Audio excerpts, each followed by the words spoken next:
खेल के मैदान से अच्छी खबर, पाकिस्तान ने पहले वनडे में ऑस्ट्रेलिया को 5 विकेटों से पछाड़ दिया। हजारों वनडे बन गया यादगार। पिंडी में कैंगरूज बने शाहीनों का शिकार। पाकिस्तान ने 201 रन का हदफ बासानी 43वें ओवर में हासिल किया। बाबर आजम ने 69 विकेट, कीपर बल्लेबाज गाजी गौरी ने 65 रन की इनिंग्स खेली। साहिबजादा फरहान 28 और माल सदाकत 8 रन बना सके। कैंगरूज पहले खेलकर 45वें ओवर में 200 पर ढेर हो गए। मैथ्यू रेनशाह के 61 और मैथ्यू शॉट के 55 रन रायगा गए। अरफात मिन्हास डेब्यू पर 5 विकेटें हासिल करने वाले पहले पाकिस्तानी बॉलर बन गए। अरफात ने 10 ओवर में 32 रन देकर 5 खिलाड़ियों को ठिकाने लगाया। इब्रार अहमद की 2, शाहीन, सलमान आगा और हारिस रऊफ की 1-1 विकेट। अरफात मिन्हास ने छक्का लगाकर मैच फिनिश किया। 3 मैच की सीरीज का दूसरा वनडे मंगल को लाहौर में खेला जाएगा।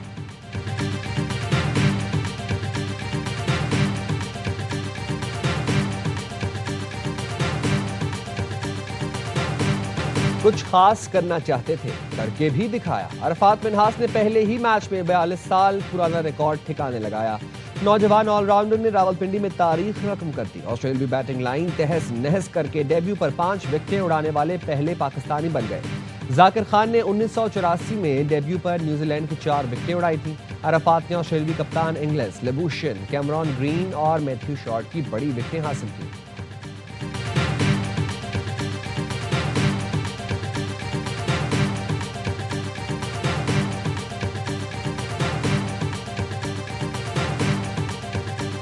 पाकिस्तान ने दिल खुश किया है, बहुत अच्छी परफॉर्मेंस दी है। ऐसे मैचेस होने चाहिए, शायकीन को कुछ एंटरटेनमेंट मिलती है इससे। पहले ही मैच में 5 विकेटें लेना और ये एक यंगस्टर के लिए बहुत अच्छी बात होती है। मैं बहुत खुश हूँ कि रावलपिंडी में क्रिकेट दोबारा से शुरू हुई है। अरफात मिन्हास ने डेब्यू पर दिल खुश कर दिया। शायकीन ने अरफात को पाकिस्तान क्रिकेट का मुस्तकबिल करार दे दिया। स्टेडियम में मैच देखने आए मद्दाह कहते हैं बाबर आजम और गाजी गौरी ने जबरदस्त शराकत बनाई। उम्मीद है कौमी टीम अगले मैच भी जीतेगी और ऑस्ट्रेलिया को लगातार तीसरी सीरीज में शिकस्त देगी। ईरान के साथ जो भी डील होगी अच्छी होगी, मुज़ाकरात अच्छे रहे। ईरान अच्छे तरीके से जानता है उसे क्या करना है। अमरीकी वजीर जंग पीट हेग्सेट की मीडिया से गुफ्तगू। कहा ट्रंप अमरीकी मफादात पर ही मुआहिदा करेंगे। कहा पाकिस्तान अमरीका का मुखलिस दोस्त है, दोनों के दरमियान सच्ची दोस्ती परवान चढ़ रही है। वज़ीर आज़म और फील्ड मार्शल अमन मुज़ाकरात में शानदार किरदार अदा कर रहे हैं। अमरीकी सदर ट्रंप की ज़ेरे सदारत सिचुएशन रूम में अहम इजलास बेनतीजा खत्म। सदर ट्रंप ईरान से जंगबंदी में तौसी के मुआहदे पर फैसला ना कर सके। व्हाइट हाउस ने इजलास की तफसीलात जारी नहीं की। न्यूयॉर्क टाइम्स ने दावा किया सिचुएशन रूम में होने वाला इजलास 2 घंटे तक जारी रहा। इजलास के बाद व्हाइट हाउस ओहदेदार ने कहा सदर ट्रंप सिर्फ ऐसे मुआहदे को कबूल करेंगे जो अमेरिका के मफाद में हो। ईरान को किसी भी सूरत जौहरी हथियार हासिल नहीं करने देंगे।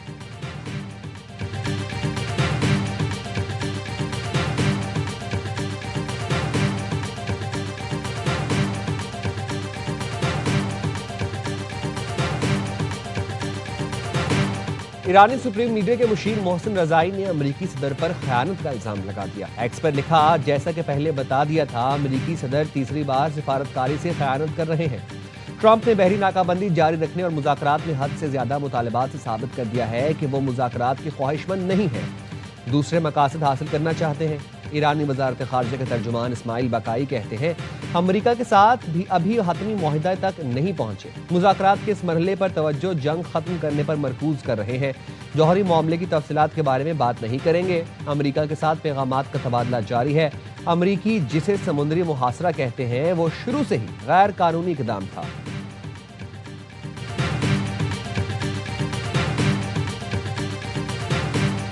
I believe that we have seized about $1 billion of their crypto and just outright seized it. Just outright grabbed the wallets. Some of them may be like typing in right now and realize they might not have realized that their wallet had been grabbed.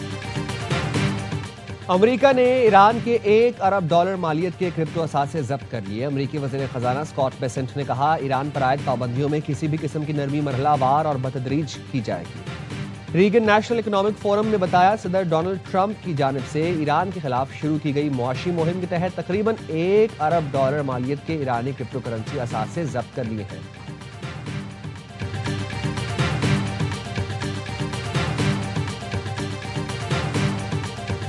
ईरानी वज़ीर ख़ारजा का Omani हम मनसब से telephonic राबता। Abbas Araghchi ने x पर लिखा, Omani हम मनसब से आबना हुर्मुज़ और उसके मुस्तक़बिल के इंतज़ामी उमूर पर गुफ्तगू की। तमाम हमसाया ममालिक के साथ मुशावरत और ताउन का खैर मक़दम करते हैं। आबना हुर्मुज़ से मुतालिक मामलात पर ओमान और ईरान की पॉलिसी खुद मुख्तार जिम्मेदारियों और बैनुल अक़वामी कानून के असूलों के मुताबिक होगी। ईरानी वज़ीर ख़ारजा ने ओमान के बादशाह से भी राबता किया, मुज़ाकराती अमल से आगाह किया। अब्बास अराग़ची ने लेबनान पर इसराइली बमबारी की मजम्मत की, कहा लेबनान पर जारी इसराइली बमबारी पर OIC को फौरी एक्शन लेना चाहिए।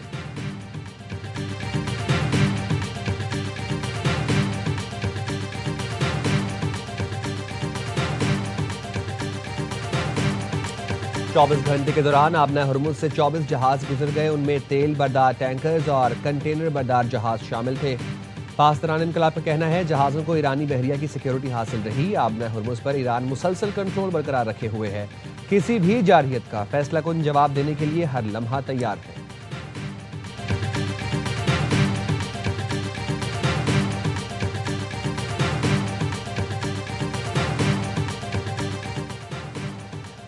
ईरान के कुवैत में अमरीकी एयरबेस पर हमले में मुताद्दिद अमरीकी फौजी जख्मी हुए। ब्लूमबर्ग का कहना है ईरान ने बैलिस्टिक मिसाइल से एयरबेस को निशाना बनाया।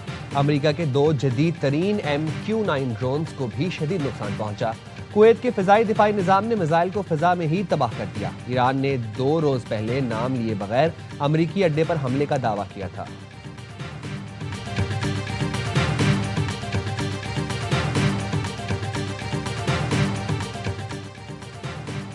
सऊदी अरब के बाद तुर्की ने भी इब्राहिमी मुआहिदे में शमूलियत आज़ाद फ़लस्तीनी रियासत के क़याम से मशरूत कर दी। तुर्क वज़ीर ख़ारजा हाकान फैदान कहते हैं मसला फ़लस्तीन का हल मशरिक़ वुस्ता में पायदार अमन का बुनियादी नुक्ता है। इसराइल 1967 की सरहदों पर फ़लस्तीनी रियासत तस्लीम करे तो इलाकाई इत्तेहाद में शामिल हो सकते हैं। हाकान फैदान ने पाकिस्तान, सऊदी अरब, मिस्र, खलीजी ममालिक पर मुश्तमिल इलाकाई प्लेटफॉर्म बनाने की तजवीज़ दी।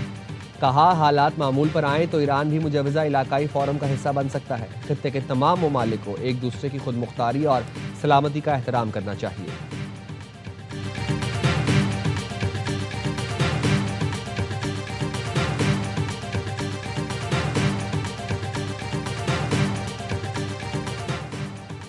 कराची में अबुल हसन अस्फहानी रोड पर बिजली की गैर एलानिया लोड शेडिंग के खिलाफ एहतजाज के बाद सड़क बंद, गाड़ियों की कतारें, अतराफ की शाहराहों पर भी ट्रैफिक की रवानी मुतासिर।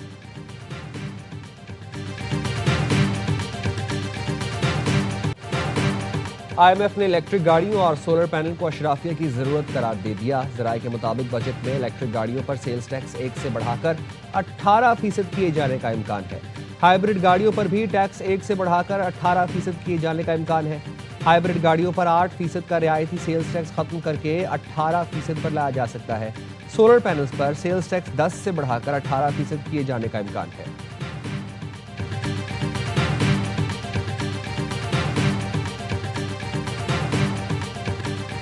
कराची में कुत्ते के काटने से 14 साल का लड़का जाँ बहक। कुत्ते के काटने से रेबीज के शिकार होने वाला 14 साला अली फहद का 26 मई को इंतकाल हुआ। अहले खाना का कहना है बच्चे को अब्बासी शहीद अस्पताल से एंटी रेबीज वैक्सीन लगवाई थी। कुत्तों के काटने के हौलनाक अदाद-ओ-शुमार सवाल उठा रहे हैं। हुकाम के मुताबिक रवां साल शहर में कुत्ते के काटे के 20,000 वाक़यात रिपोर्ट हुए। गुज़िश्ता बरस सिंध में 18 हलाकतें हुई।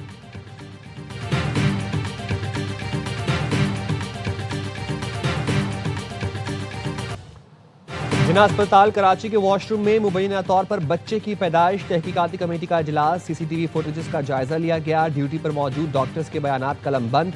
तर्जुमान JPMC डॉक्टर वकास ने बताया कमेटी पीर को रिपोर्ट पेश करेगी, जिसके बाद हकीकत मालूम होगी।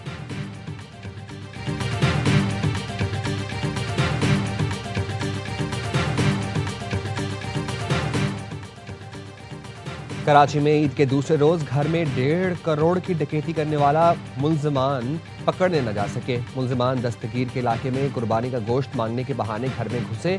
8 मुसल्ला डाकुओं ने अहले खाना और कसाईयों को भी यरगमाल बनाया।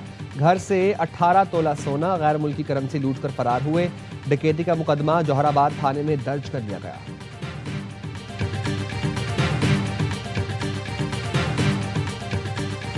पंजाब के मुख्तलिफ इलाकों में बारिश, गर्मी का जोर टूट गया। लाहौर में बादल खुलकर बरसे, यालाबारी भी हुई। लाहौर में सबसे ज्यादा 48 मिलीमीटर बारिश निश्तर टाउन में हुई।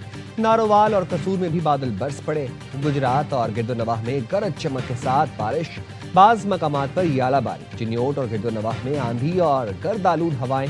आजाद कश्मीर के इलाके मीरपुर में बारिश से मौसम खुशगवार हो गया।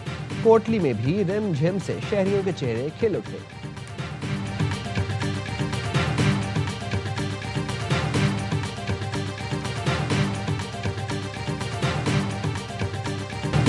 लंदन में खालिस्तान के हामी सिखों का एहतजाज। मुजाहिरीन भारतीय सिफारतखाने के काउंसलर कैंप के सामने जमा।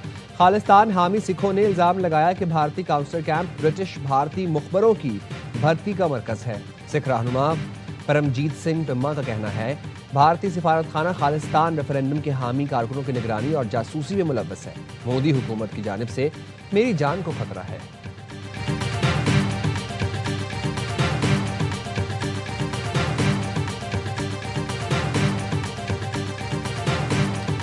और फिल्म बीनों के लिए बड़ी ईद पर बड़ा तोहफा। Salman Iqbal films, ARY films और परवेज मलिक फिल्म्स की पेशकश फिल्म लव दी 100 ने धूम मचा दी। कराची, लाहौर और पिंडी के सिनेमा घरों में फिल्म देखने शायकीन का तांता बन गया।